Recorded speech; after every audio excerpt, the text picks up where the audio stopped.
change my Twitch stuff. All my Monster Hunter story stuff from the other night is under Fahrenheit because I changed it after I went live. I did go and watch some of that today and saw that it was, yeah. Whoopsie. It's so dumb that it doesn't let you change it after the fact. Like, what if I switch games midstream? Do I have to stop and then start again? I mean, I do that. Does it not actually work? I mean, you can change it after the fact, but whether it actually... It obviously doesn't change. It doesn't save, like, the archive as a different thing. Right. Because Twitch is a bad platform. But it's the best one we've got. Oh, hey, we're streaming Spyro 2, Ripto's Rage. Yeah. Quick, pick up the controller. Okay. This is how you play, right? Oh, God, what's... Really gorilla grip that controller. Camera's being funky today. Podcast number 16 again. my favorite one is 16 for the second time. My live notification is for Resident Evil 6 still, I think. So it's like, will I like it? Who can say? So it says podcast number 16 again. Will I like it? Who can say? Hey, man, second time's a charm.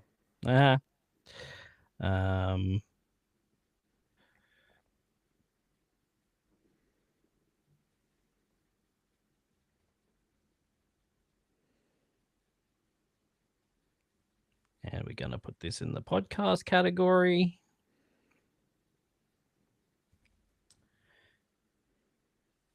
It's not Spyro. All right. Done. All right. Cool. Let's Mamma Mia. That's how that saying goes. Wahoo! Woohoo. When I feel a heavy metal. And I'm pins and I'm needles.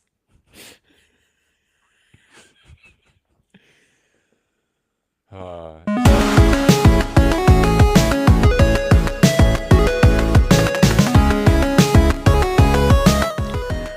and welcome once again to the podcast. My name is Aaron and I'm here with Josh. I almost cut off the intro music and I feel bad about that. No, it's okay. I was waiting like half an hour for it to start. I pressed the button ages ago and I was like, guess we'll just see how this goes. Yeah. So it's your fault is what I'm saying. This is the podcast. And oh my God, I'm so hyped up on coffee. Good. You're going to have to be. We're going to make up for some bullshit. Last week, we recorded a podcast. Went great, I thought. I thought it was a pretty good show. I think those who saw it live would agree. Probably not, because I don't think they heard you. Wow, that bad, huh? Yeah, so for some reason, I could hear Josh fine. And I could hear me fine too. He wasn't on mute, and his voice thing on the screen was going up and down. I'm like, this is great. We're podcasting. And then I went back and listened to the show afterwards to, edit some clips and stuff like that. Nothing. I'm just talking to myself for fucking 2 hours. Frankly, it's the most listenable podcast we've had. That's not true at all. Not even close. Anyway, it was fun. We played some games. We played some demos in the Steam Next Fest. Real hard. Yeah, you got to strain your eyes. Good stuff. And now here we are again. Take two. We're not doing it live. We're not doing we did it live last week too, but this is live again. Yes. Yes. Re-live. We are re-live. Let's see. What can we start? Well, we're right. Yeah, I talked about the thing. Good times. Good times. What have you been doing? I've been streaming a lot. I've been streaming every day. I didn't stream today. Stream. Because yes, this is a stream, but I didn't do like my morning stream today. Sure. Because news day is over. Surprise! Oh, yeah. It's over. Look, it turns out people don't come to us for news. They're here for chatting about shit and watching games and stuff. The Newsday clips were not doing well, and the lives were not doing well, and clips. Yeah, it was all comparatively to the other streams was not as doing as well. So Newsday is done. Been analyzing those analytics, have we? Next, well, as far as just looking at the view count, yeah. It's the only analytic I look at. So starting next Tuesday will be Top Day, where I'll play the top 100 games. Oh, that's what you meant by top. Yes. I don't know what you were thinking. No, me either. I don't know where I could have been taking that at all. Yes. So I don't know what order I'm going to play them in. I don't even know where I'm getting the list from. I was going to say, when you say top 100 games, you mean like ever? Maybe Metacritic, something like that. Yeah, okay, all right. You're going to run into a lot of doubles there. I feel like they've got a few things listed across multiple platforms multiple times. Yeah, there's also games that like, because the idea is that I want to play through them. Sure. You play through games. Yeah, play through games. That's the whole point of streaming, really, is that I want to play through games. Yep. Let's get best games of all time. Let's start it. Like if I start from 100, it's going to be a bad time, because I looked at this list earlier today. A bad time for me. It's a bad like time in the sense that it's like a game that you won't enjoy, or is it just going to take a long time? Because we've made commitments like this before. It will take a long time. Like at least for a show where I want to play, like, if you want to do start to end, it's going to take a long time. Because number 100 is Divinity Original Sin 2. Yeah, it is. Yeah, that's quite a thing. It's unfortunate, but you make the rules. I mean, also I wouldn't be able to do 99 because it's Half-Life Alyx. Oh yeah, and I can't really stream a VR game. Not easily, no. No. So yeah, I don't know what I'll do. I don't know where I'm going to get the list, but I will play a bunch of the top games of all time. Well, that is the plan. Yeah. Thank you so much. I made a logo and everything. So I do like your logos. You do have good logos. Thank you so much. You made my logo. I did. It's a good logo. I'm jealous. It's a great logo. I can't even add like an image here to like show it on the stream, but you know, you'll see it next Tuesday. So here we are. We're doing this show. This is a podcast, and we talk about stuff. Let's talk Resident Evil Requiem. You've played more, but I've been playing. What? Oh, that's right. You did finish it. I had a whole weekend. Right. More than enough time. That's true. Yeah. I worked a lot of the weekend. But anyway, I'm currently up to, because you wanted to know where I was up to, so you didn't spoil anything. Yeah. I killed the big chef guy. Okay, yeah. And the lady that was singing, that was creepy as fuck. The one near the piano? Yes. Okay. And then the funniest thing, I died. Uh-huh. It happens. A bit after that, and then my checkpoint was before I killed them, so I have to kill them again. But hey, think about how many resources you might save this time around, knowing what you know now. That is true. That is true. I did use a lot, especially on the. Actually, no, I didn't. Like, from the checkpoint, as soon as I got the thing that I killed the chef guy with, sure, I was like, "This is the thing. I got to use this." I like that you were like present enough in the moment to think of the chef when you got that tool, because I got that tool and I never thought about the chef once. until I went back to the upgrade room, and I Yep. got all of the upgrades in that upgrade room Uh-huh. without killing him. Okay. And it wasn't until I was like pretty sure I was done with the clinic Yep. that I'm like, I'm sure he has a key to that pantry. Because I've walked past it a bunch of times and I can't figure out how to fucking get in there. So I went Right. and murked him and got the key. I was like, Yeah. oh, yes, good, great. Mm-hmm. Yeah. So far, it's great. It's very good. I'm liking it more than the time I had with Village. And I definitely like it a lot more than what I played of 7. Yep. How much of 7 did you play? Hour and a bit? Maybe. Maybe not even that. Did you get Yeah. through the kitchen demo? What is the kitchen demo? Because people talk about the kitchen demo. I'm like, I know it's the kitchen of the house. It was a completely self-contained sequence. If actually, maybe I'm misremembering that. It could just be the section that you find on a videotape really early in RE7. I think they released that as the demo. Okay. But yeah, I honestly couldn't say. It's been too long. When was that? Like 2018? It's been a while now. Feel like it's older than that. Resident Evil 7. 2017. There you go. Close enough. Yeah. Yeah, RE9's really, really cool. Yep. I have questions now that I'm done with it. Mm-hmm. Not so much lore-related questions. I feel like all of that's pretty... Like, as far as Resident Evil goes, it's all pretty well covered.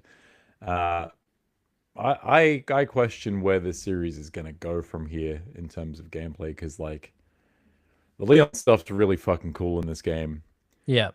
And the Grace stuff, the first, like, it doesn't have to be first person, obviously, but like the survival horror stuff and the action horror stuff are both really, really good. And we've been doing this thing for the last almost decade now of new Resident Evil goes this survival horror first person, but not always first person route. Yep. And the remakes we go a bit more action. We go to third person. We really like streamline the shit out of everything, make it really, really cool. Yeah. And this feels like a convergence of those two tracks. And now I don't know if they go forward, if they try to disentangle those, or if you just keep going forward having an action scenario and a survival horror scenario in the same game. Because if I'm being honest, I feel like I would prefer that game if it just gave me both characters separately. As I was gonna ask if yeah, like what if it was like Resident Evil 2 and you like picked which one? I feel like I would almost prefer that, because early on, like the first half of the game is Grace peppered with Leon bits. Mm-hmm. The second half of the game is Leon with some Grace bits near the end. Okay. It's very much every time I would get to a Leon bit early on, I almost had forgotten how I was supposed to play as Leon. It's a very specific kind of thing where it's like you've got to be parrying, you've got to be mobile, you've got to be up in things' faces and meleeing the shit out of things. And there's dynamic actions you can take, like picking up weapons and swinging those around, and it's really cool. Yeah, but like a chainsaw. Yeah, like the chainsaw, or like whenever a zombie has an axe or a bit of rebar or something, you pick that up and whip it at them, and it's fucking sick. It's really cool. But to go to that after playing as Grace, who is very much the slower, puzzle-focused, resource-light survival horror. She even does like a lot of stealth horror really early on when you have fucking nothing to fight back with. Yeah. Going from that to Leon and having the Leon sections early on be so small, it's just like, I've forgotten how the fuck he works. Right. And it wasn't until about fairly early on to the second half of the game where it's very much Leon focused, where I'm like, yes, I feel like I'm really getting the hang of this now. Yeah.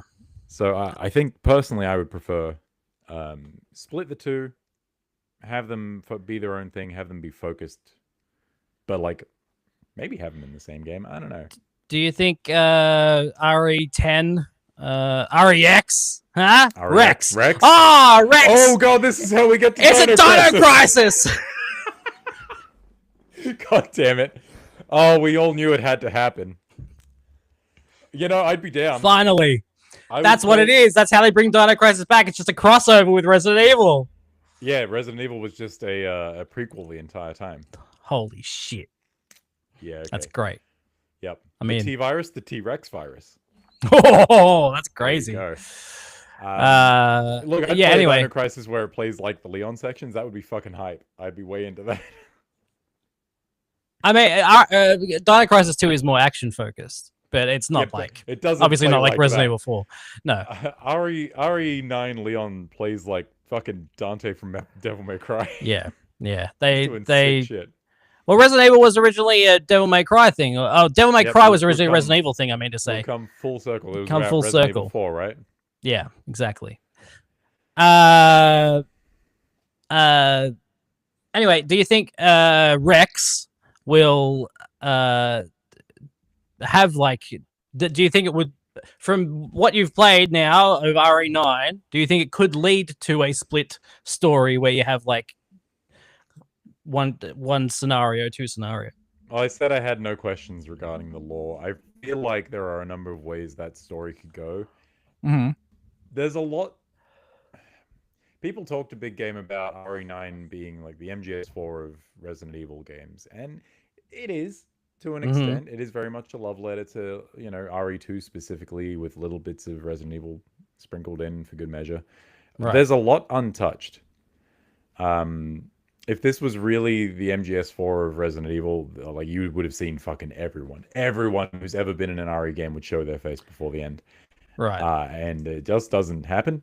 So there's Okay. plenty of characters you could pick back up with somewhere else. And like, I could see an action-focused Jill Valentine game or a Chris Redfield game.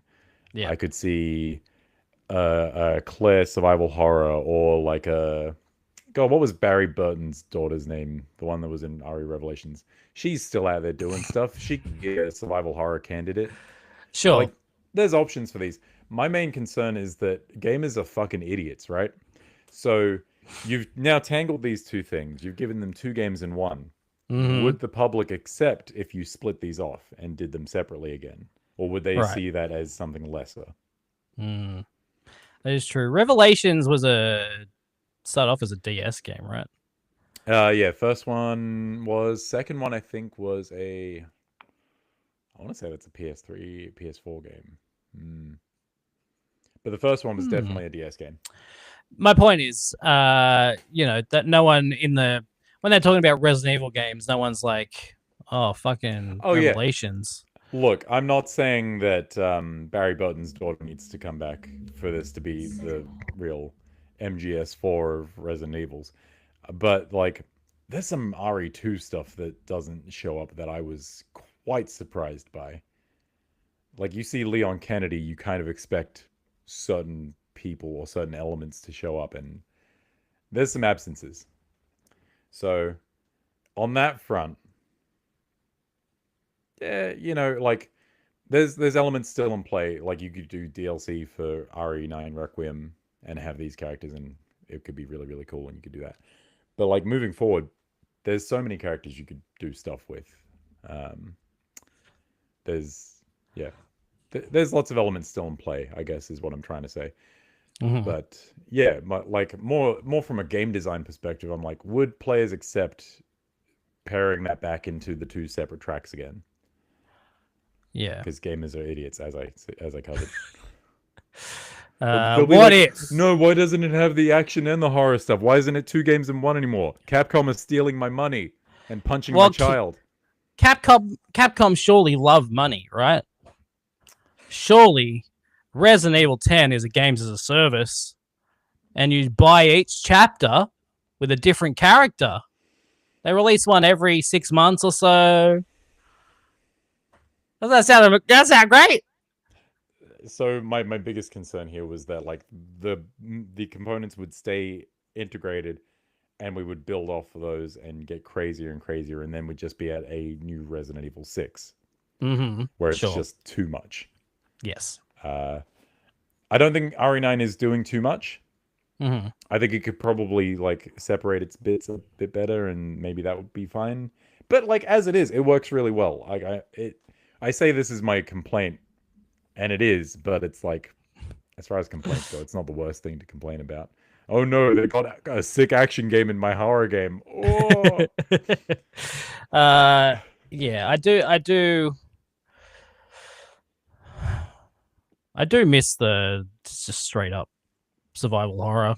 I appreciate when every now and then someone gets to remake games like Silent Hill 2. I do miss just I don't know. They're remaking all the old ones. Remember when we're like, getting Code Veronica Silent... next? Are we actually? I mean, that's the rumor. That one needs a remake too. That one's that's the thing. Like, we're at a point where like 4 never needed a remake. No, 4 didn't need it. Well, neither did 3, and they made it kind of worse. 3 needed a remake in the sense that I don't think the gamers of today can wrap their heads around tank controls. True. Yeah. And you know what? That game looks nice. I think it's a fine game. I just it doesn't hold a candle to RE2 make, which it's really good. RE2 is fantastic. And then RE4 remake is, really, really good, but it's sort of the Demon Souls remake in a sense where it's like, this is good. This is really pretty. Right. Something is lost in translation. Yeah. You did just remind me that I played a little bit of the Resident Evil 2 Enhance, I think it's called, mod for PC, where they've upscaled a bunch of the art. There's some AI upscaling that they've done, but it's not straight AI upscaling. Like they've actually gone and like they've redone the art themselves, and they like repainted the textures and things like that. So it's not, they didn't just put it through AI and go like make it look better. It's like a proper sort of thing. Sure, like work has been done to this. Yes, yeah, exactly, and it's really fucking good. It's like you did show me some of those like screens and some of those textures. Yeah, sharp. Yeah, it's nice. It's very good looking. So if you have the games on Good Old Games, or just like if you have the PC versions of Resident Evil 1, 2, or 3, you can just download those mods and install them and play them, and they're pretty nice. I might have to go and check out Resident Evil 3, like the original, because my only exposure to 3 is through the remake, which is again is fine, but apparently it did lose a little something. Yes, Nemesis was my favorite when I was younger, when I played through 2 and 3 back in the day. It's more action focused, less survival horror, but it is still a survival horror game. It's good. It's a very good game. What else have we been playing? What have you been playing? Anything else? I've been playing so much Mugenics. We talked about this. Yes. We did talk about it in the Lost podcast. The Lost episode. Yeah. Mugenics is so much fun. It's so goofy and dumb, and I keep unlocking new shit that I'm just surprised by. Like, I now have an engineer cat. I've got a necromancer cat who throws leeches at people and uses that to siphon off health. Yeah. There's a psychic class that I literally just unlocked before the podcast, and you can like pick you can pick enemies up and bring them to you. And there's so many different little abilities that have these little flags attached, where you might have one ability that's affected by the amount of times you cast a spell, and you might have a spell that casts nothing, literally nothing. It just says waste time, and it does nothing. But it costs a really, really low amount of mana. And so the more times you cast that, it might affect this other skill, which then empowers that. And there's a whole lot of little mini synergies going on in that game. It's very cool. That's cool. Saw someone online using a ability that swaps your highest and your lowest stats, and somehow through a combination of abilities, they got to something like some ridiculous 11-digit number strength buff. And I'm like, how the fuck did you even do that? And apparently this is a whole thing with like Edmund Macmillan games where you can just break the fuck out of them and it's part of the design. Okay, sure. So into it, really, really cool. Big fan. Front runner for Game of the Year so far. Great. That's awesome. Let's see. Hang on. Let me check here. What about finished fucking Reanimal. Oh yeah. Well, Yeah. how did you find Reanimal? It's really good. That is a very good game. The ending, I have so many questions. Yeah, you do. That's how these games work. It's a very vague. It's very vague. Yeah, and then as soon as I was done, I was like, "What the fuck just happened?" And then I had to go onto the internet and see what all the theories were. Because just sitting in your chair, staring, mouth agape, like, "Wow, yeah, what the fuck did I just that watch?" sure was a thing I just watched.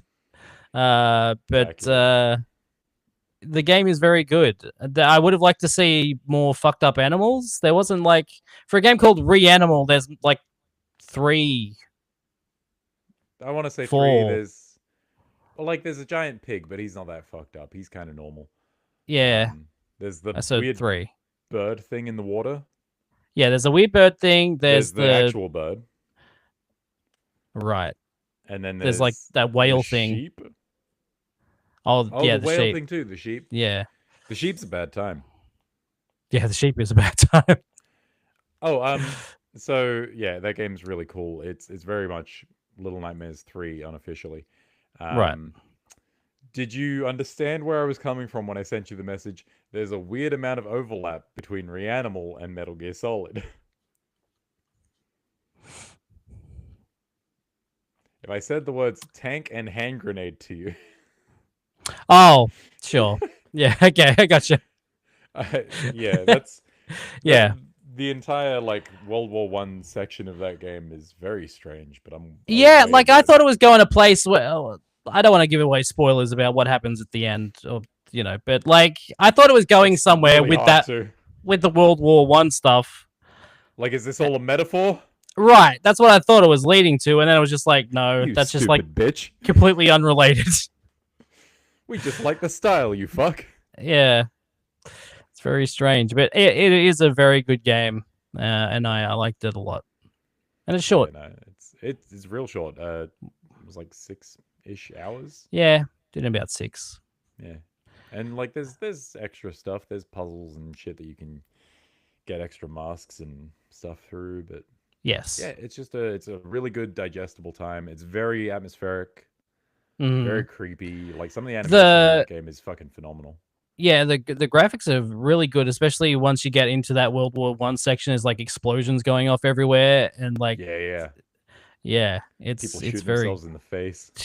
Yeah, it's a bad time. It's a really bad time. World War I was rough, guys. Breaking news.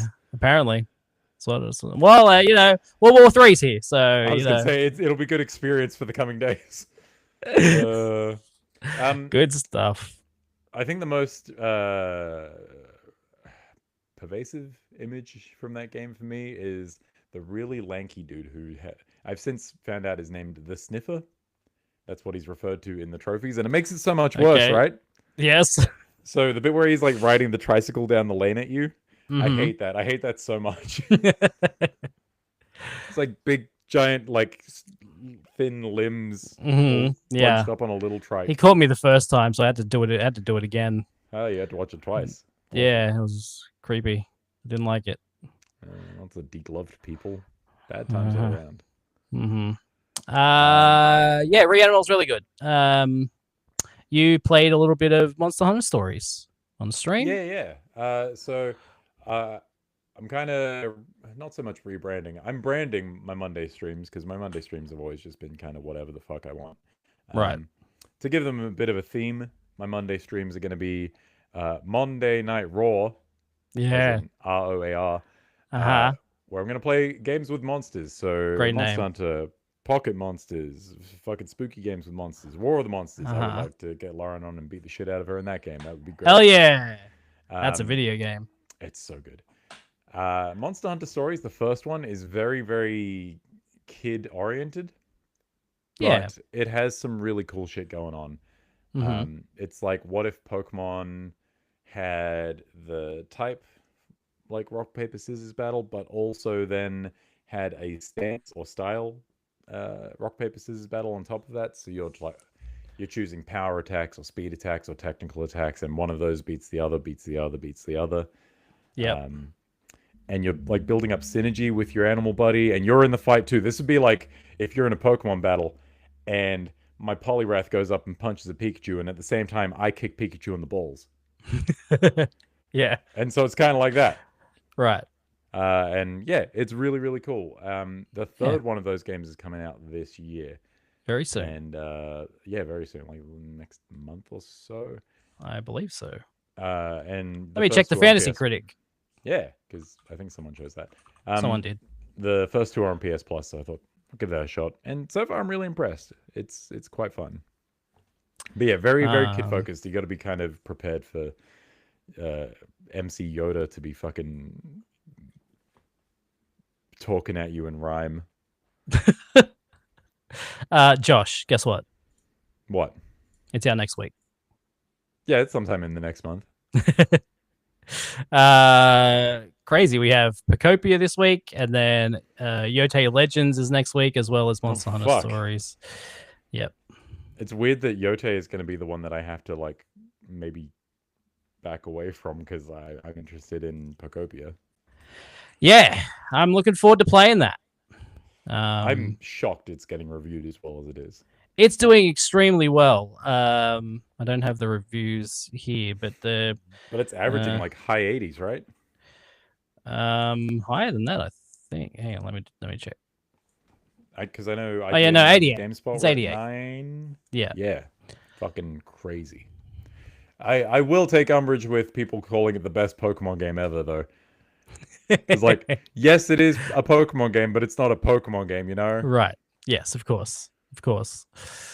But yeah, no, it seems really neat, and it sounds like there's a lot more to it than you would expect, and it's not just Animal Crossing with Pokemon, it's also Minecraft. And frankly, I would have been into it if it was Animal Crossing. Like Viva Pinata. Maybe you've heard of it. I have. Yeah. I had friends who played Xbox back in the day and really, really liked that game for achievements. Actually, when did I don't know. Recently, is Viva Pinata on the top 100 games? I don't know. I guess when I had my Xbox One, I don't know. At some point in the last year, maybe 2, my daughter played some Viva Pinata and she loved it. That tracks. Yeah. And I'd never really played it, but I just like loaded it up and sat there with her, and she loved it. Finally, Viva Pinata's found its true audience. I want to play Pinata.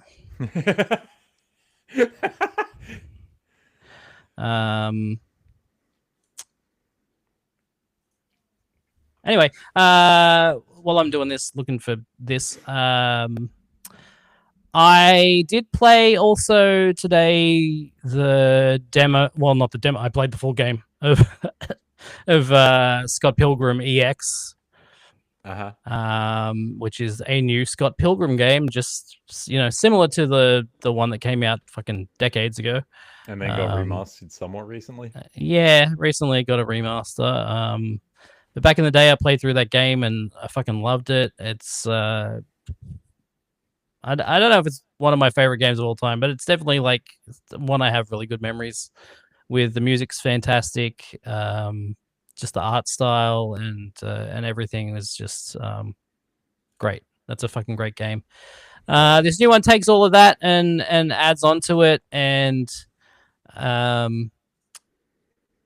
changes it in all the best ways, really. Like it's not a straight up brawler like that game was, where you just just go left to right and like Yeah, it was brawl through a old level, and school then arcade beat 'em up. yeah, it's not just that. You do start off in a level, and you do that, and then it quickly changes into kind of like an open world game. You have a map, and it'll show you where you are on the map, Yeah. and then you can leave that screen, and then you'll be in the next part of the map, and then at some point you'll get to a place where you can go like up, right, up on the map. Yeah. And so you'll like you'll just press up where like there's an arrow, and then you'll go to another screen it's all side scrolling, but it's also kind of open world. And there's like a whole bunch of shops that sell different things, different upgrades. I could be misremembering this, but this sounds a lot like River City Girls. It could be very much like that, yeah. I think that sort of had like a arcadey beat 'em up meets open world map kind of Right. deal going on. But Okay. I only played a little of that, so I can't really confirm that. Fair But that's enough. what it reminds me of. Yeah, okay. Well, that's like that. And then you do missions. You'll have to basically like go to a different level to get something that you'll need to go back to one of the other levels to use. And you'll bash people up on the way. Hell yeah.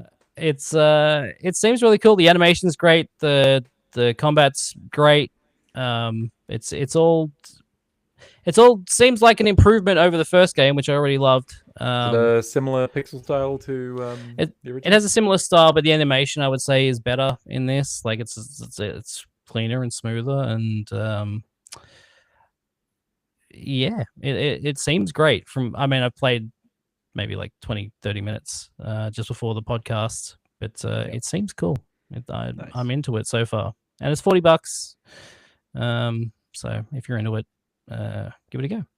That is good. I'm glad that's living up to expectations, because I do know that you like the original quite a lot.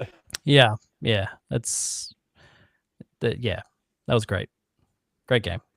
Anything else? You watched any movies or anything? Oh god. Shows? Well, we both played a little bit of that God of War game that Oh, yeah. got announced between the last of the podcast and this one. 'Cause Nah. the last episode. Yes. That game's fine. Looks a bit weird. Yeah. Plays okay. Yeah. I want to get back to it, but it's kind of on the back burner right now. Sames. I might get back to it one day. And like I've still got Yakuza Kiwami 3 Mhm. to start. Too many games for games happen the beginning of the out year. of fucking nowhere. I only found out Scott Pilgrim was coming out 3 hours ago. Yeah, and then Pocopia is out this week, and Monster Hunter Stories is out the fucking week after that. Yep. Marathon's out. We played Marathon. We played Marathon. We did play that together. We didn't do much, but we played it. We got a couple of contracts done. Yeah, we got a couple done. We got up to that some GM. other one. Yeah. It's fine. It seems cool. I'm into it. I'm not sure if I'm gonna I don't know if I'm into paying for buy it. Yeah. At least not straight away. If it comes down in price, if it's ever on special on sale, or Look, if if I were to it get comes my to PS balls Plus. stepped on for pay, I can get it for cheaper. Yeah, exactly. But I will say, like, I did have fun playing it with you. Yeah. The gunplay feels really nice. Bungie's really good at that stuff. yeah, of course. The contracts feel pretty well directed. Like, you kind of know what you're doing most of the time. Yeah. And the look of the game, I like that style a lot. Mhm. Because it was maybe cribbed from that one person's ArtStation profile. But what I didn't like was when you stopped playing, I tried to queue for games, and I was in a loading screen for 10 minutes at a time. And then I get into a game, and like on the odd chance that I did get into a game, because I disconnected a bunch. Right. On the odd chance I did get into a game solo, I mostly just got my shit rocked by random players. Because my main concern is not like fighting other players, unless I'm with you. Right. Yes. I'm usually all about scavenging and killing the environmental stuff and Yeah. PVE shit. I'm PVE man, not PvP. Yeah. So getting my shit rocked by other players, I was like kind of over it. I'd be in a game for 3 minutes and then I'd spend almost 3 times as long waiting for a new game. Yeah. Yeah. Exactly. It was a service slam though, so we'll see what happens when the actual game comes out. Yeah, maybe a price tag will filter out all the assholes, or Probably. maybe it'll You would hope filter out so. all the good people who have enough, who have higher morals and won't pay Right. for Yes. crap like that. Of course. Maybe. I need to feel good about something. Uh-huh. I did watch the Gorillaz music video. Yeah. Yep. The Mountain, the Moon, the Moon Cave, and the Sad God is what it's called. I didn't get to that. It's very fucking good. It is. I did listen to the album. Okay, I haven't listened to the full album yet. This music video is like takes bits of the 3 songs and like it might the video. I won't speak on the album much, but like as far as Gorillaz stuff goes, it hasn't clicked with me immediately. Which is like most Gorillaz stuff. I'm pretty keen. Yeah. But this one's not really doing much for me. It might take a few re-listens. Anyway, Fair music enough. video. The music video is really good. All the backgrounds are hand painted, like legitimately hand painted, not digitally hand painted. I'm talking about like hand painted on a like fucking brush and paint. Yes. Canvas and all. Yep. I believe most of the character animation is digital, but there are certain shots where they did do actual cell animation. And the beginning of the video is very much like the Jungle Book, like it has that look to it. And it's just incredible. Like the animation's so good, and just seeing like this level of like 2D hand-drawn animation these days is so rare. And for it to be in a music video of all things is kind of wild. Yeah, exactly. And then they also did a making of thing. It's like 5 minutes long and it's only on YouTube Premium. So if you have YouTube Premium, you can may as well get some value out of that. I always get value out of it. I don't get any fucking ads on YouTube. It's great. So I just go take a leak. Fair enough. Yeah, animation is fantastic, and yeah, it's very much like the Jungle Book. There's like the snake and the tiger, and yeah, it's just it's great. And then there's a fucking trippy section in a cave, and yeah, I don't know what else to say. It's great. If you haven't seen it yet, it's 8 minutes long, and it's extremely well animated. If you're into that sort of thing, you know what? I will check that out. On the subject of music videos, I saw the music video for "Twisting the Knife" by Ice Nine Kills with McKenna Grace. The full one? No, not the full one. Okay, yeah. I just wanted to talk about that song because that song's really fucking good. I've had it stuck in my head good. for about a week straight now. I've been hearing it every night at work. I was gonna say, is it in the credits? That's in the credits of the movie. Yes. Got to send the people home on a high note. Yeah. So this is one of the stories I have. Scream 7 is the worst reviewed film in the franchise. Currently at 43% on Rotten Tomatoes. Oh fuck! It's actually gone down since this article. God, it's at 31% on Rotten Tomatoes. It does have a 77 audience score. Yeah, but audiences are idiots. We've covered this before. Yeah, we have. Man, Melissa Barrera's got to be feeling pretty good about this. Yeah, I reckon. Yeah, look, when they announced that Kevin Williamson was going to direct it, I was already like shaky about that. Like, like the guy created Scream, that's cool. Like, but he wrote it. He's had nothing to do with the directing, and movies he's directed in the past were not amazing. I think he did Teaching Mrs. Tingle. Oh God. Let's see. I'll double check here. Film title I haven't heard in forever. Let's see. Director. Director. So what I'm hearing is that Scream 7 is not good.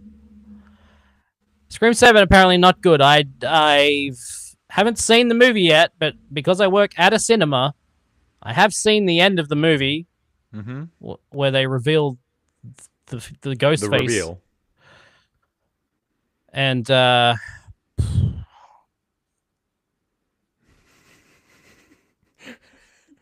good. Not good. No, That's unfortunate. not a fan. I don't want to say anything about it. Okay. Not a fan of what they did there. You and I can talk about that after, because I'm not going to go see it. I might. Okay, that's fair. That's fair. I will tell you what fucking happens at the end of the movie. Yes, he did direct Teaching Mrs. Tingle, which is his only other movie that he directed. Oh wow, fuck. Yeah. But you know, I am a fan of Kevin Williamson's writing. Maybe not his direction. Not so much the directing, obviously. As a Dawson's Creek fan, he created that show. So I like the guy, but yeah, like hire him to direct, bad idea, and then he didn't. Get him to maybe write your first drafts. Yeah. Well, he also didn't write the movie fully. Someone else. He wrote it with someone else. Was that other person Grok? Maybe, because the AI does play a big part in this movie. Yeah, I've heard. I've not heard specifics, but I've heard that AI plays a part in something. Yeah, something for sure. Yeah. Would you be surprised if the script was, maybe a little bit AI zhuzhed up? From what I hear of it, I wouldn't be surprised. Because, I mean, they used AI in the promotional tools, right? They were doing all those Scream, like, photo shoot edits where you could use photos of yourself and have Ghostface and it would, like, cast you in the movie.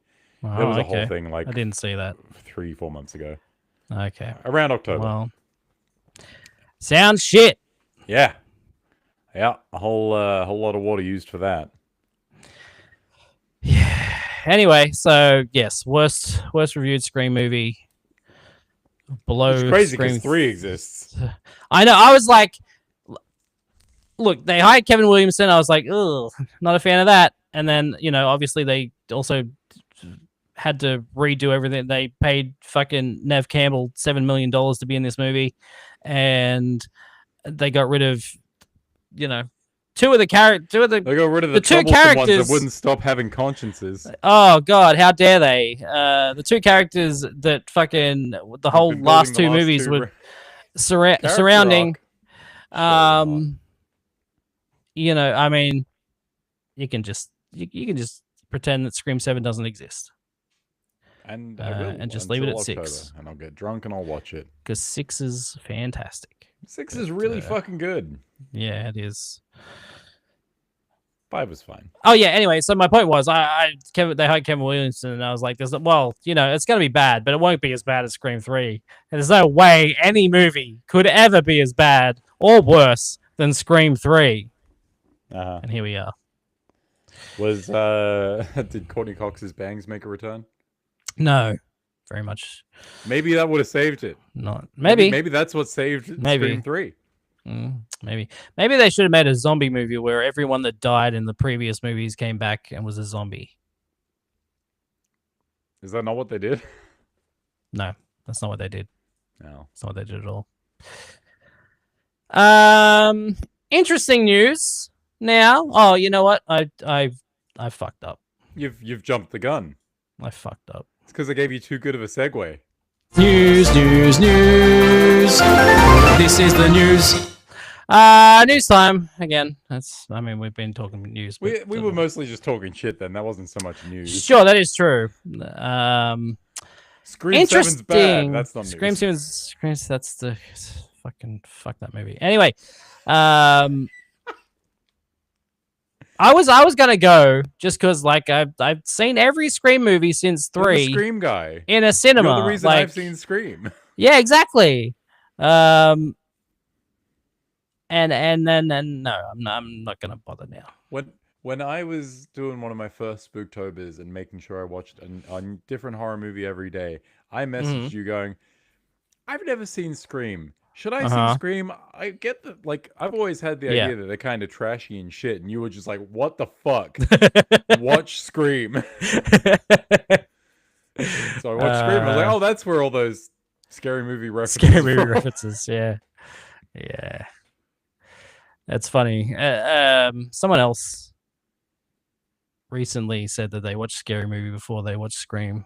I guess that's just a thing because there's a lot of like reverse references that you get as a person who grew up with The Simpsons and going back to older media. Yes, it's that. It's basically just that. Yeah, like the Shin episode. Treehouse of Horror. I didn't see The Shining until later. But yeah. Anyway, Firefly. Ever heard of that? I have. You like Firefly? I love Firefly. Hang on, is this the hour of everything that Aaron loves being shit? Do I have to prepare myself? Well, no. I mean, we can talk about Joss Whedon, but we're gonna leave him out of this one. Let's. I didn't know that Nathan Fillion was doing a podcast with fucking the dude who does all the voices. Yeah, what's his fucking name? I can't tell you. God hey, damn the chicken. Hey, the chicken, of course, yes. Fucking God. Wesselton. I could tell you his name's Wash in the show, but what the? Oh my God, what's his? I always forget his name. The droid K from. There's certain people I always forget the name of. It's this guy, and it's fucking the other guy I can't think of right now. Mark Ruffalo. Alan Tudyk. Always forget Mark Ruffalo's name. Alan Tudyk. Yeah. Tudyk. Tudyk? He's got 2 dicks. Crazy. Anyway, I was unaware that Nathan Fillion and Alan Tudyk did a podcast together. I also found this out today. Okay. Did you see this news? No, well, no. I just saw a clip of Tudyk saying that he did a really good Sean Connery impression, and then met Sean Connery, and Connery was like, "That was good, too good," and like poked him in the chest really hard, and that's how he found out that Connery doesn't like people doing Connery impressions. That sounds like Sean Connery for sure. Yeah. Anyway, some clips were posted on their podcast Instagram page. Yeah. Where Nathan Fillion goes to the cast of Fireflies, like all their different houses, and knocks on the door, and he's like, "It's time." Oh, fuck. And that's it. That's all we have to go off right now. How long has Firefly been dead? 20 fucking 5 years. Why now? Why not 25 years ago? 2003 it ended. So yeah, 23 years. This is it's weird that they just posted this. There was no announcement. There was nothing. It's just they posted these clips. They're like, it's time. And it's not even April 1st. The only thing we have to go off is one of the videos was posted with this comment. Some of you have guessed convention, podcast, or crossover. You are wrong. What's left? What is left? I mean, I guess the obvious reboot, remake, requel. Scream. Brought it back to Scream. Good job. Yep. It all comes back to Scream. You know, I'm interested. It's maybe interesting. I'll watch Firefly. You should watch Firefly. It's 13 episodes. They're all fucking great. And then watch the movie. Yeah, like the entire appeal of Firefly is that it's really short. Yeah, exactly. That was Get why I that done wanted in to a play fucking Reanimal. weekend. Get it done. Just to get one game out of the way for the year. And you did it. I did it. Everybody applaud. Thank you, everyone. Thanks. Do I have a applause sound here? Oh, hang on. Here we go. Just give it half an hour to start. Just wait. Just hang on.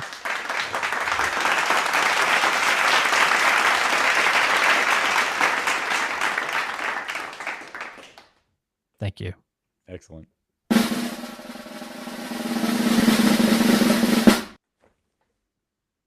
Then nothing. Anyway. I'm interested. You need the modern sounds on your soundboard, man. You need the TikTok sounds. Sure, kids love the TikToks.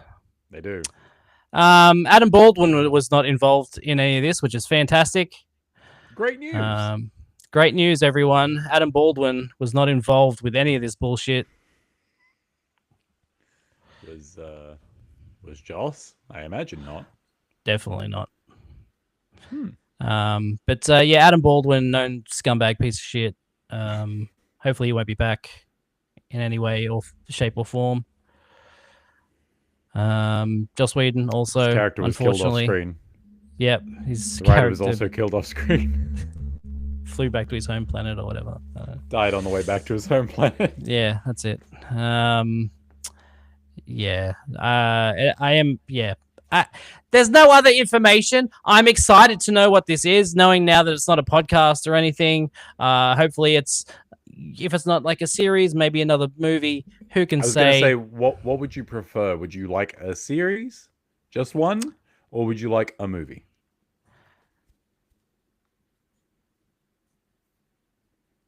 I'll take a series. Yeah, give me a video game. One more season. They did do well. That's another thing. They did try a game years ago that didn't last long. Video games have gotten so much easier to make, as I understand it, and cheaper too. Oh, really? Oh, that's good. Well, that should knock that out in a weekend, just like playing a video game. There's a lot of developers who don't have jobs anymore that could probably make a Firefly video game. Probably, yeah. Yeah, so Adam Baldwin not involved. Unfortunately, Ron Glass passed away, who played Shepard Book. He will not be involved, but he...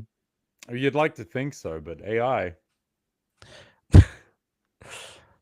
They did it. Well, they did it for I've wandered into spoiler territory for Firefly, so now I won't expand on that. Let's say he probably wouldn't be involved anyway, even if he was alive. Oh, okay. Well, fair enough. Yeah. I look forward to finding out what the fuck this is. Watch nothing ever come of it. Yeah, probably. Would that not be the most disappointing thing? Just all this and then nothing. I mean, it's on brand. Interest in Firefly spiked really high in 2026 Definitely. And then never again. Yeah. Definitely be on brand. What is Joss Whedon doing now? I don't think about it. Just like I don't think about Max Landis. And yet somehow I have to keep hearing about Max Landis. I don't even have that news. I don't need it. Scumbag. Piece of shit. Fucking douche. Fuckhead. Back in my day, when cancelling was apparently a real thing, you got cancelled and you fucking stayed cancelled. Except no one ever fucking stayed cancelled. They all just went somewhere else and got louder and more obnoxious. Well, oh, yes. Like Jonathan Majors, who's now doing a Daily Wire movie. Or Gina Carano? She's probably in it, sure. That's about right. She's having a fucking MMA match with Ronda Rousey. Oh, right, yes. Yeah. Two completely unproblematic faves. Yeah. I think Ronda has since apologized for the Sandy Hook truth or bullshit. So that's maybe a step in the right direction. That's something. That's nice. Don't get many of those people apologizing, so... Unless I'm wrong. Doubling down, usually. That's what they do. Usually doubling down. Tripling down if they can. And then they go bankrupt and have to sell their podcast. Yeah, that's it. Wish I could sell this podcast. Paramount have hired Max Landis to write a script for G.I. Joe. This is where I also bring up the fact that Paramount is owned. Get on Paramount. By some Nazis and Oh God, not again. Saudi Arabia, I think, is also as well. He's involved with ownership of Paramount, which is also here now, where I also let you know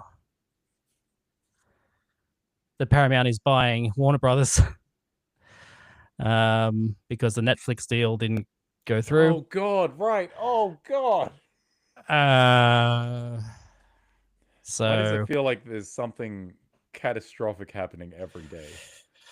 Paramount is merging with Warner Brothers Discovery as part of a $111 billion merger. Ellison got his way. David Ellison, scumbag piece of shit, got his way, and now he's going to own Paramount and Warner Brothers, and Paramount Plus and HBO Max will now combine into one app. If I was looking for a good reminder to cancel my HBO Max subscription, I guess this was it. Yep. Yeah, God, this is fucking it shit. It really feels like just every day there's something fucking new. I mean, I didn't like the Netflix thing, but this is way worse. So yeah, somehow it got worse. It got way worse. And I'm not a fan, and it's fucked, and everyone at Paramount can get fucked, and here we are. Anyway, great. Paramount's making Sonic 4, just started filming today. Great. Fantastic. I hear those movies are good. I don't know. Oh, they're great. Oh, well, they're so much fun. Kristen Bell got cast as Amy, didn't she? Kristen Bell will be playing Amy in that movie. Fun. That's fun casting. There was I was talking to a friend recently because there's not a lot of like main core Sonic the Hedgehog characters to put in those movies now. It's basically just Rouge the Bat. Big the Cat. Like, Rouge the Bat and Big the Cat. Fan cast. Who's your Rouge the Bat and who's your Big the Cat? I'm bad at so fucking Mark Ruffalo for Big the Cat. Yeah, okay. Scarlett Johansson for Rouge the Bat. Great. I'm on board. It just seems like the one they would do. My actual pick though would be Salma Hayek because we all know Shadow the Hedgehog loves Latinas. Okay, sure. Yeah, sounds great. Yeah. I'm in. Let's do it. Yep. Make it happen. Make it happen. Go, Josh. Make it happen. Oh, fuck. Get on the phone right now. Call your best buddy, David Ellison. Oh, no. How did I get this number? Let's go back to video games now. Sony's Santa Monica's new game is set within the God of War universe, and the lead character supposedly will be Faye, who is the dead mum. Yes, Lao Fei. Yes. That's exciting. You and I spoke about this a little bit earlier this week. A classic style God of War game following a different character in that universe. I'm down. I'd be in. Same. I wonder if they would get Deborah Ann Woll to voice, because I'm pretty sure she was the character in 2. Looks like her. Ragnarok. It definitely does look like her. Yeah. Yeah, no, cool. I'd love to have that character fleshed out a bit more. The only thing that worries me is, like, I don't want to use the axe again. Let me use something else. But that axe was phase, so you probably end up using it. We'll see. Let me just punch dudes. Let me just punch dudes. Punching's cool. Puncing's cool. Remember the Cestus in God of War 3? That was the sickest shit in the world. Yes. Make Hercules' face concave. Yeah. God. Good times. What a game. I think about that scene when I need to go to sleep. When I want a restful night's sleep, I think about Hercules' caved-in face. This is supposedly Cory Barlog's new game, which for years now, everyone, because they were calling it a new IP, Right. Which which it not technically is because it's a new game. It's a new game series, but it's just set in the God of War universe. within an existing franchise, sure. Yeah. Okay. Well, but like people were rumoring that it was like sci-fi. Yeah, that was for a another long thing. time. Yeah. I wonder if maybe that game just maybe there was a sci-fi game at some point and it just didn't work out, and they were like, well, let's just go back to the well. Everybody's got to pivot. Nate the Hate sort of posted this on his socials, and it was he says, yes, the game is set within the God of War universe, and the lead character will be Faye. Gameplay is said to differ from the Norse God of War games with more focus on action. Current plan is reveal this year and release first half of 2027, barring any delay. And then IGN corroborated the reports with wherever they get their sources from. Yeah, okay. It's funny the way that he says that as like differing from the current or the Norse God of War games with a greater focus on action. Like those are still action games. They are, but not as much as the original trilogy. I think the modern God of War games have more character action DNA in them than God of War 1 through 3. Just because the camera perspective is behind the back doesn't... We're talking about the inputs more than anything.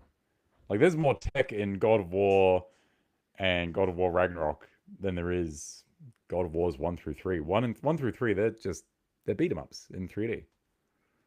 There's so little finesse. You seem like you disagree.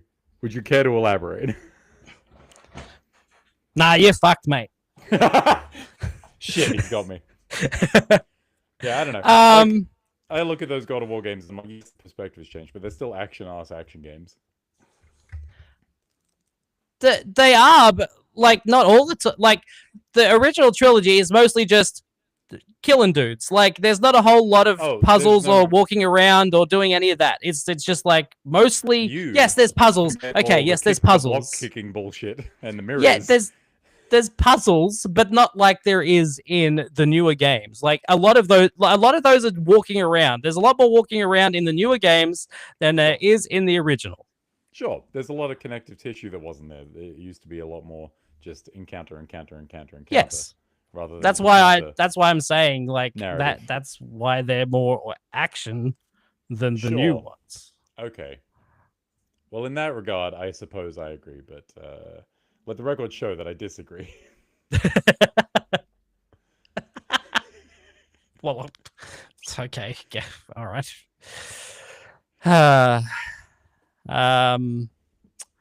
Let's see what else. Bluepoint. Any other news we can talk about? Bluepoint wanted to make a Bloodborne. Sony wanted to make a Bloodborne. From Software did not want to make a Bloodborne. So apparently a bunch of companies went to From and Sony and were like, hey, we would like to make a game set in the Bloodborne universe. We'd like to remake it. The children crave it. And From apparently just didn't want it to happen. They didn't want anyone else touching the property. They want to keep it all for themselves. Even though they're not doing anything with it. Like Activision. And like Capcom. As the resident From Software guy. Yes. On the one hand, I get this. I do get it. Like, Miyazaki has a very, very leading hand in the direction of a lot of those games, specifically Dark Souls 1, Dark Souls 3, Demon Souls, and Bloodborne. Bloodborne being one of his babies, I can understand not wanting to see that go ahead with a remake or a sequel or something else, and not wanting to be a part of it, or not wanting it to go ahead without being a part of it. But also, if you want to make it, you got to make time for it. You can't be making this fucking Duskbloods shit that barely anyone gives a fuck about on the Switch. Well, we don't know yet. We haven't seen enough of it. We also haven't seen Elden Ring on the Switch, and that was supposed to come out last year. Yeah, that is true. The other part of this is, like, for years there's been talk that people at FromSoft weren't super thrilled about the Demon Souls remake that Bluepoint did. Why is that? So I know a lot of fans go back and forth on this, and frankly, depending on the day, I could go on either side. Um, Mm-hmm. that remake is really great. Hmm. Mechanically, it is like super polished. It is the most playable version of that game.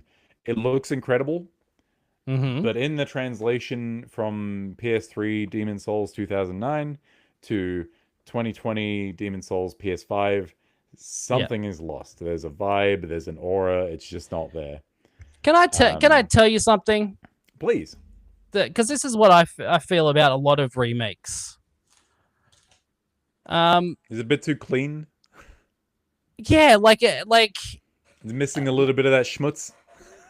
yeah, like PS1 games, right? Like the Spyro and the Crash Bandicoot remakes, right? Mm-hmm. The original games, they so much of that is like is that sort of jankiness to the PS1 graphics, The and angular there's bullshit. yeah, You have to use your like brain to fill in the blank spaces. You have to extrapolate a sure, little bit. yeah. And then when they get to remaking it, they want to make it as clean as possible. They want to make it like the cleanest, best looking version of that they can. And And then then you're looking at character sometimes, models and you're like, wait, that's what that was supposed to be?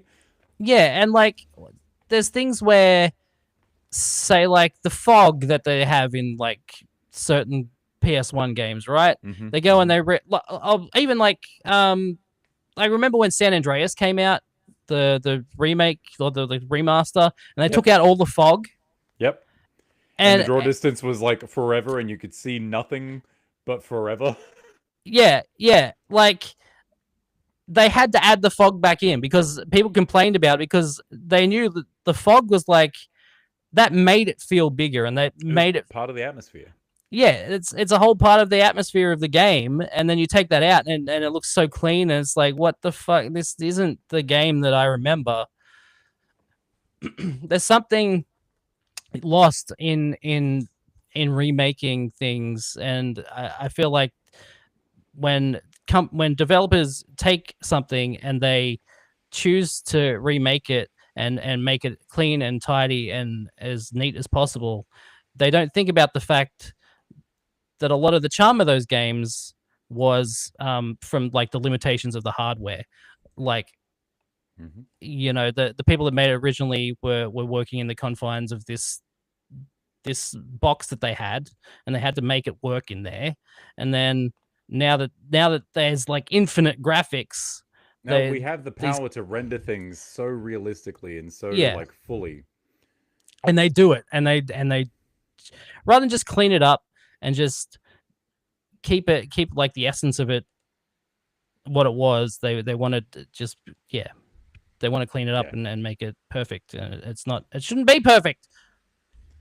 Yeah, so I just shared a image in our Discord chat. That's pretty Yeah, indicative of what we're looking at yeah. there. It's like it's so much greater detail and the fidelity of it. Like that remake is Hmm. actually gorgeous. It is so nice to look at. Well, in the I mean in the There's a screenshot, vibe. you're missing like a lot of the background blur is gone. The lighting is completely different. Like the color, the lighting effects. Yep, there's a filter over it. There's like Yeah. a nice blur. There's fog around the Hmm. base. There's like so much going on that is lost in the Yeah. pursuit of realism, Hmm. where it's just like PS5 game's really nice looking, but man, it just doesn't have the vibe. Yeah. It Yeah, I lacks the get it. soul of Demon Souls. I completely get it. I So understand. yeah, people have been talking about that for years, and like maybe it's true. Maybe From Software were a little cut up about that Hmm. because when we originally talked about this in the Lost episode, um, Yeah. we spoke that maybe the relationship between Sony and From was a bit fragile. Yeah. But Hmm. since then, it's come out that From just didn't want to do it, Right. which I'd love to know a reason. If it's literally that Miyazaki wants to be hands-on with it and he's just been too busy, I get that. Yeah. Make time, motherfucker. Another thing we It's can talk about. it's been time for years. Yeah.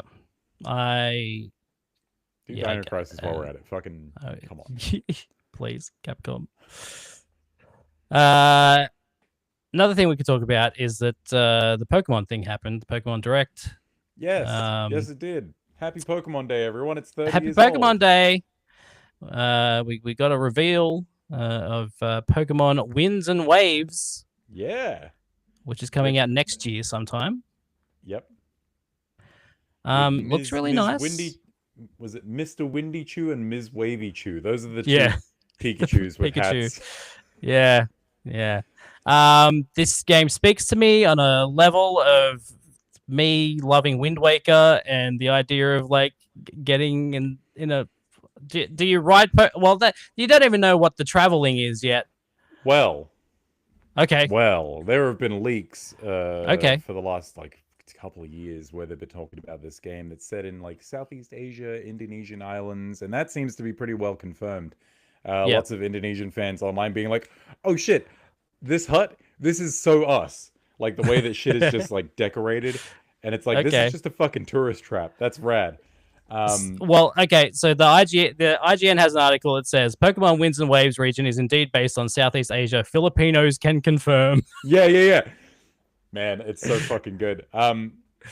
So yeah, these leaks have been out for a while. Lots of design documents talking about like themes being explored in the game. There's a big, apparently, push for the story to focus on renewable energy sources, environmental impacts. Like it's a very environment forward, environment conscious story, which is neat. You know, it'd be nice to have a Yes. Pokemon story with a message. We haven't had one of those in a little while.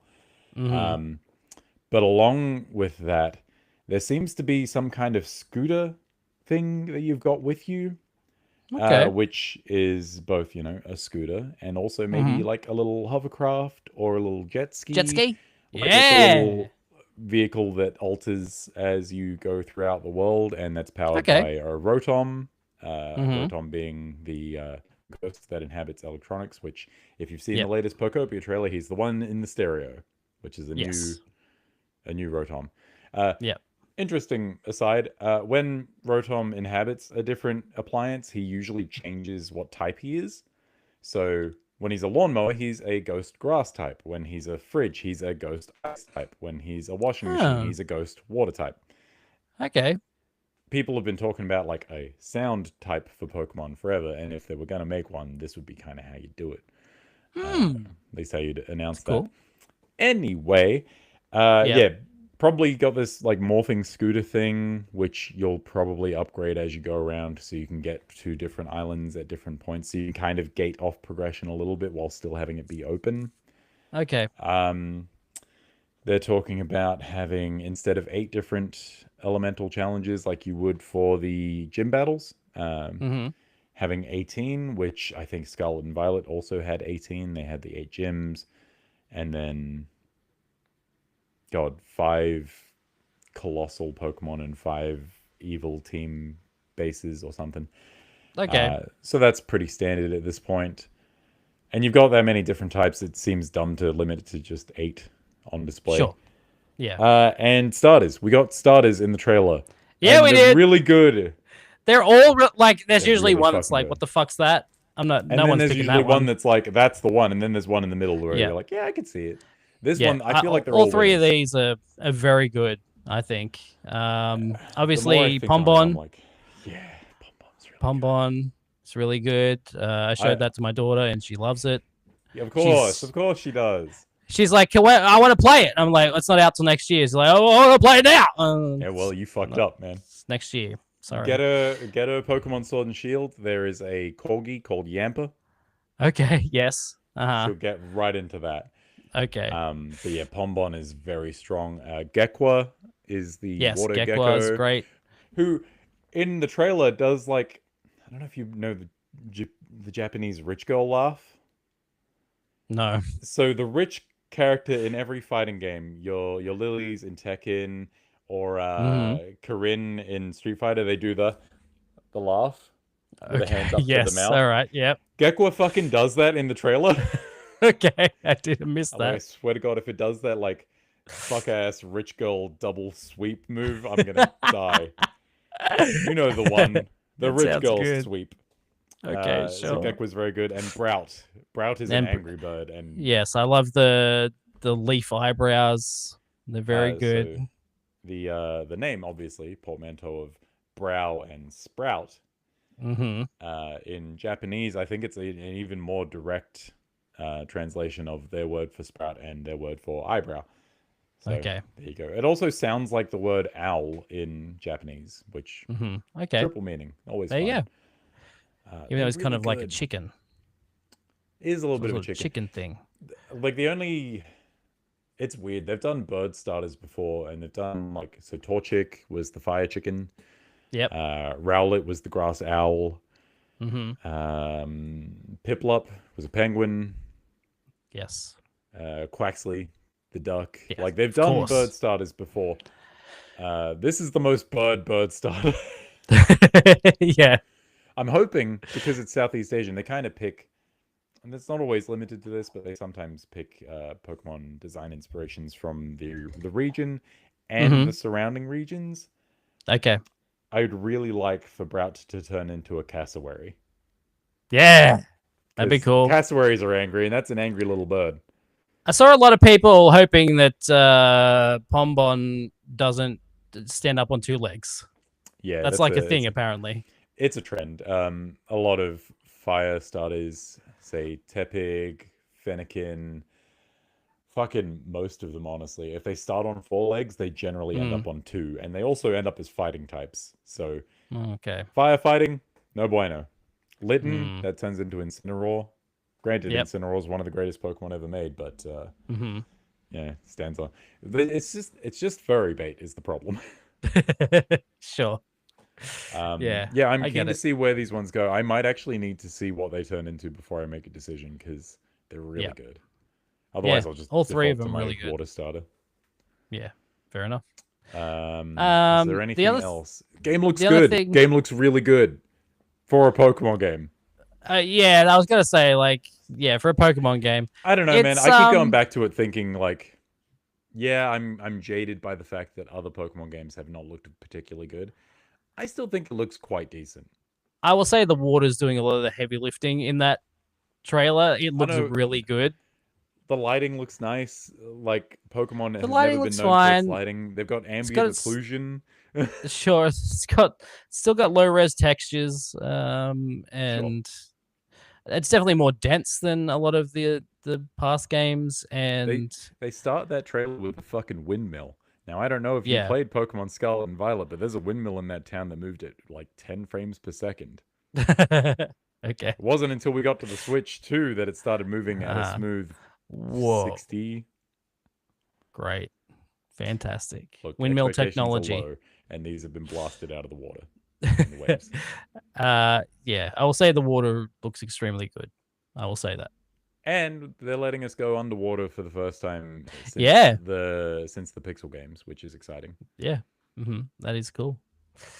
The other thing that was announced, well, there might be something else, but one of the things that was announced, I think this was the first thing, was a Game Boy, a little mini Game Boy Uh-huh. that comes with 45 cartridges, and each one plays music from each of the games. Yeah, a track from Red or Blue, which I guess Right. is the same soundtrack. Okay, sure, yeah. Yeah, it's weird. Neat. Yeah, it's cool. Unless you live in Australia and we can't get them. So, but it looks cool. It's a little tiny little Game Boy. Yeah, look, it's probably for the best that we can't get it because I don't need to be wasting money on that. Yeah, fair enough. Let's see what else we got. Oh, they put out a first look at the God of War TV show. Did you see that photo? I did not. Okay, well, get ready for disappointment. Always ready for disappointment. There you go. They put out a photo of Kratos and Atreus together in the TV show. Oh, buddy, no. How old is Atreus supposed to be in the game? Like, Because this kid looks like a fetus. in the first game, I want to say like 13? That kid's not 13. No. And also, Kratos. Woof. Uh-huh. Buddy. Yep. Yeah. This Uh-huh. honestly looks like AI. It kind of does, but Am it's the am real I deal. tripping? Is this... I It's real. fucking hate that. I'm sorry. Yeah. Anyway, it does look like terrible cosplay, and I can't wait for that to be the version of God of War that like my non-gamer friends and family become acquainted with. It's not like Fallout, which was actually good, and I could talk to them and be like, "Yeah, Fallout's really cool." They're gonna know this Kratos, and I'll be like, "No, don't talk to me about that." Well, hopefully the show itself is good, even if if they don't look great. It's not a strong first impression. No, it's not. Or it is strong, but not necessarily good. Fire Red and Leaf Green came to Switch. Yeah, as well. with basically no updates or changes. The one addition being that once you beat the Pokemon League, there are event tickets that are just handed to you. So these would be things that you had to do extra bullshit back in the day to get. Now they're just available, which is nice. So that's cool. I'm torn on these because, like, on the one hand, they're just straight ports. I could, in theory, if I wanted to, just get a ROM and play it. Who would do that? Up until recently, I wouldn't look down on anyone who would do that. Like, if a thing is not easily available for a reasonable price, ROM, pirate away. I don't fucking care. This is not the official stance of this podcast, but it is the official stance of me that if you can't legally buy a thing or reasonably buy a thing, you should be able to steal it. Yeah, I think so too. I think if you have no access to it, you should if companies want to hoard their shit, we should be able to steal it from them. Yeah, there you go. Now, I say until a few days ago, these came out, they're $30. 30's not an unreasonable price for what are pretty decent games. If you've never played them before, $30 is an okay price. And they have put in like minimal work to make those events available. And at some point, these will be compatible with Pokemon Home, so you can transfer your Pokemon forward in time, but not back, because that's not how they work. $30 is fine. I had a coworker of mine download them and start playing them. He's like, "Oh, the graphics are shit." I'm like, "No, the graphics are what the graphics have always been. It's a style. Fuck off." Yeah, exactly. Like, I think I was talking on this podcast not long ago that I wish they would make another Pokemon game in that style. I have long wanted them to make a HD 2D pixel version of one of these games. Even if it's a brand new region, just do something with that art, because pixel art is a dying fucking... Well, it's not a dying art. Indie games have that shit covered. Yeah, sure. But, like, just make good pixel art, man. Pokemon pixel art is some of the best. Like, I've recently taught myself how to do pixel art through Procreate. And making Gen 1 or Gen 2 pixel art of modern Pokemon has been, like, really fun, because you have to figure out what details you keep, what details you smush down, what colors do you choose, because you have a limited palette. And obviously, we don't have those limitations today, because technology is not fucking dog shit anymore. But, like, I don't know, there's something about pixel art. And I guess it goes back to what we were saying before about remakes and shit. There's a level of abstraction that you just kind of have to mentally extrapolate and build upon, like, fill in the blanks with. Yeah. Just do pixel art for a thing. And also, we always talk about this. You have these massive teams doing these fucking games. Surely it would be cost effective to split a small branch of your team off. Maybe don't go crazy with, innovation. Use tried and true mechanics. Choose a simpler, more cost-effective art style, and just make a smaller thing. Make it for lower cost. Put it out. Make heaps of money, and then make a fucking old school Pokemon game. You can make a new region if you want to, but if you really don't want to, you can just remake the old ones. People would fucking clamor all over themselves for that shit. And just that code for those old games has to exist. It can't. Well, Probably. it's you got to be able to get your It's hands on it possible. somehow. Yeah. Failing everything, you can data mine the old games and figure out how the fuck they worked. Right. But like, it has to be more cost effective to have a smaller team doing this stuff in the side, and then gaining smaller bits of revenue while a main team works on something like Winds and Waves. Right. Yeah. Yeah. No. Yeah. We do. We always talk about this. It's like. It always seems to come up, specifically with like regards to fucking Ubisoft. Yes. Uh huh. Look how that turned out. Mm-hmm. One other thing. Red Octane's back. Woo! And they announced Stage Tour, which is a rhythm game. Maybe you've heard of it. A rhythm game. I might have dabbled in my. There will youth. be characters on a stage, and there will be like let's say call it like a highway. Yeah. Okay. And okay. and notes will come down. And you have to play these notes in time. You play the notes in time when they hit like the bottom bar. Right when they reach the okay. Yeah, As they travel down this highway in time with music, I imagine. Yeah, there will be music. You'll like pick a song and you'll like play it. And what would you play these on? You could become some kind of a guitar hero. In some kind of rock band? In some kind of rock band, yes. It's a novel concept. Yeah, no, it's not ringing any bells. Well, that's what they're doing. Build your band, pick your style, own the stage, step into the spotlight with Stage Tour, a modern rhythm action game from Red Octane Games. Stage Tour will be available in fall 2026. Rhythm action? That's what it says.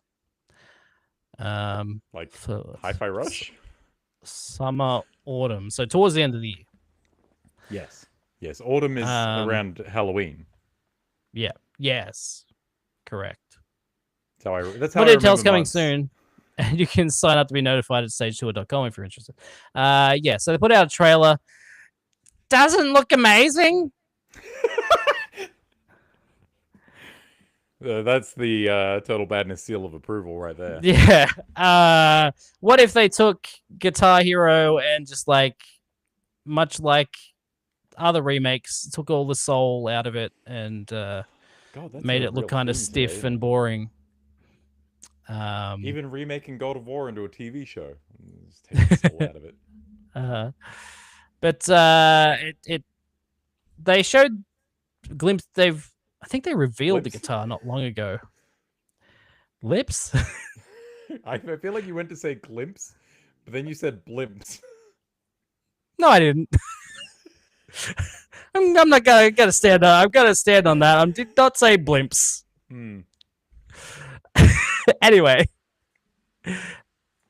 they show a guitar in the trailer.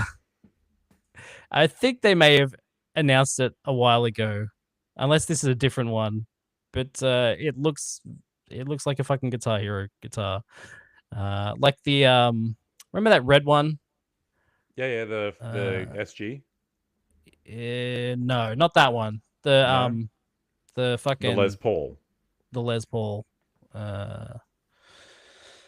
Is that the? I feel like a cherry. No, not the Les Paul. With Guitar Hero 5. What's the fucking? Which Guitar Hero did it come with? If it was 2, then it was the SG, the one with the devil horns. No, it's one of the later ones. I want to say Les Paul with the 5. No, wasn't a Flying V, was it? No, not the Flying V, which we had on the Xbox version.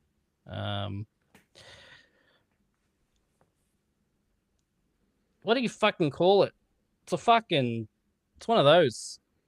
It's one of the. Look, I'll just send you the fucking Stratocaster. Picture. Yeah, there you go. That's the one. It's a Strat. Yeah, okay. Yeah, it was a red Strat. This one's not as shiny as that one because that one was like shiny. It had like glittery, it was, like gloss cherry red. Yeah. This is just straight up plastic red looking. Nice. Love plastic red. It looks like there's no fancy touchpad down the end or anything. It's just 5 buttons. Did you ever? That's all you need. The touchpad was nice, but you don't need it. You did if you wanted to like feel like a cheater when it got to like the fast sections in the later Well, games. I have never cheated in that game. Okay, well, when it gets to the sections where it's just kind of like you do whatever, you just fucking, You just jerk off your guitar. you just go, you know what I mean?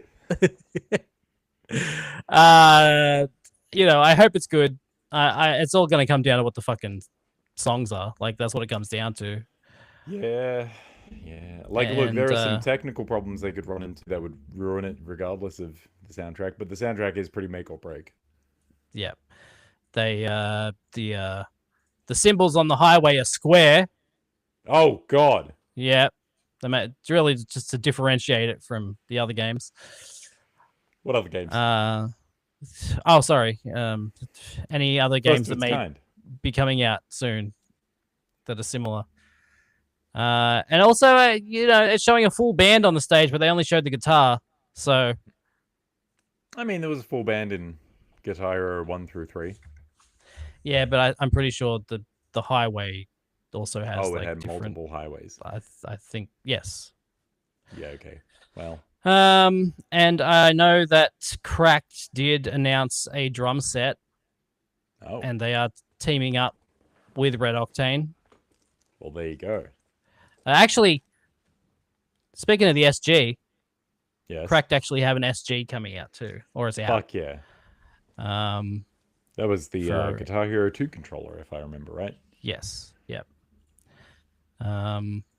Yeah. So there is a black SG you can get if you're interested in that.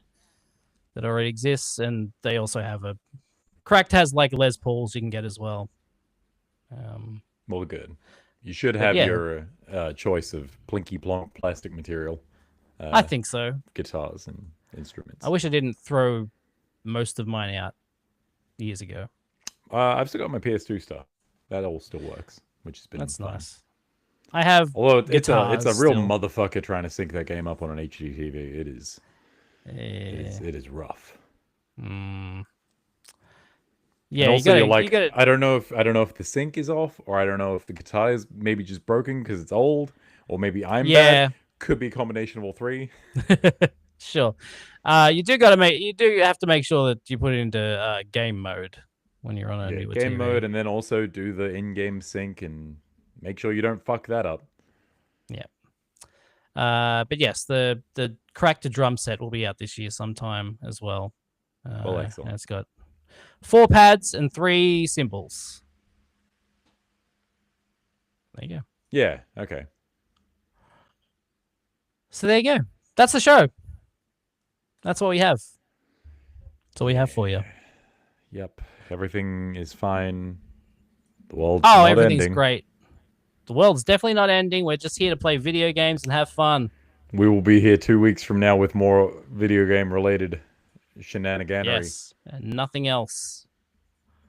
We will not be wearing full military uniforms. We'll just be here chilling out, playing video games. Yeah, chilling out, Max, and just relaxing, all cool. Yeah. But also next week is Stuck with Stank, yes? Stuck with Stank is back next week, where we will discuss Agatha All Along. I'm having deja vu from the last episode, where I also said the same thing. It's been happening for the last 2 hours for me. And I didn't even get to talk shit about Xbox this time. Oh no! Well, yeah, they did all their shit, and now they've gone underground. They're hiding out. They'll be back. They'll be back to do some more stupid AI shit at some point. Bullshit. Yep. Gotta get jacked off by machines. Oh, absolutely. Who wouldn't want to? Jacked off and jacked on. That's Xbox's way. Yep. Absolutely. Thanks for watching, everyone. Goodbye. Bye.